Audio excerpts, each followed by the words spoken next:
সময়ের অভাবে আজকাল এই পিঠাগুলা তেমন একটা দেখা যায় না। আজকে এমন একটা টিপস বলবো আপনাদেরকে, শুধুমাত্র 10 মিনিটে এই পিঠাগুলা বানিয়ে নিতে পারবেন। এটা দেখতে শুধু রাজকীয় না, খেতেও কিন্তু অসম্ভব মজার। যে কারো দেখলে কিন্তু মুখে পানি চলে আসবে এই রাজকীয় পিঠাগুলা। জানি না এই পিঠা আমি কতবার বানাবো তার কোনো হিসাব নাই, কারণ আমার বাসায় যেটা পছন্দ করে ওইটা যে আমি কতবার বানাই।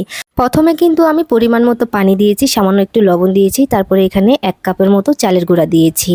ঠিক যেরকম আমরা রুটি করি ওইভাবেই কিন্তু ডোটা বানিয়ে নিয়েছি। 1 কাপ চালের গুঁড়া দিয়ে যদি এই পিঠাগুলা বানান খুব বেশি সময় লাগে না, মাত্র 10 মিনিট লাগবে। আর এই পিঠাগুলা কালারফুল করার জন্য আমি 2টা কালার করে নিচ্ছি। একটা হচ্ছে হলুদ কালার আর একটা হচ্ছে লাল কালার। আপনারা কিন্তু যে কোনো কালার অ্যাড করতে পারেন আপনাদের পছন্দ অনুযায়ী।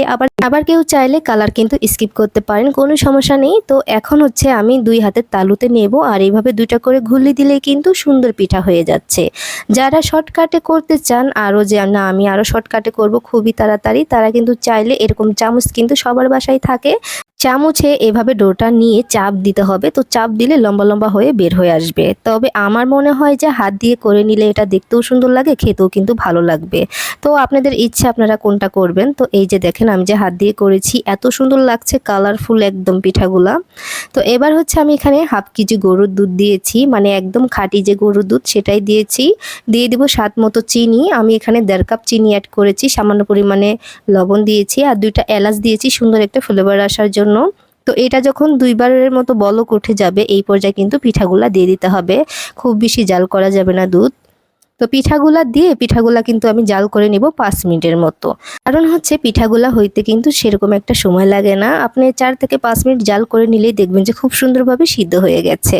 এবার এই পিঠাটা মজা করার জন্য আরও একটা টিপস ফলো করছি। আমি এখানে 1 চামচের মতো গুঁড়া দুধ অ্যাড করেছি, 1 চামচ চালের গুঁড়া দিয়েছি আর একটু পানি দিয়ে গলে নিতে হবে।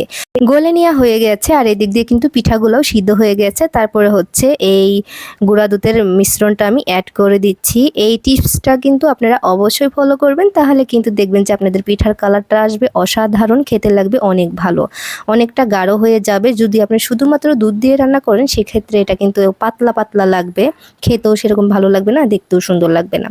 তো এটা দেওয়ার কারণে এটা অনেকটাই গাঢ় হয়ে যাবে, মনে হবে যে আপনি রসমালাই খাচ্ছেন, এত বেশি লোভনীয় হয়ে থাকে।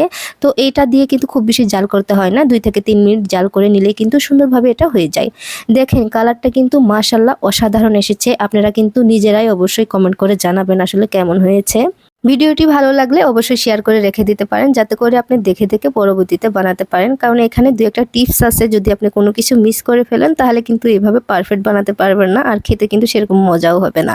আর অন্যকেও দেখার সুযোগ করে দেবেন, কারণ আপনি শেয়ারের মাধ্যমে আরও অনেক মানুষই দেখতে পারবে। তো দেখেন এত বেশি লোভনীয় হয়েছে আর বাসার সবাই আমার এত বেশি প্রশংসা করেছে, মুখে দিয়েই বলতেছে এটা আবারও বানাতে হবে। তো সবাই অনেক ভালো থাকবেন, আজকের মতো এখানেই বিদায় নিচ্ছি।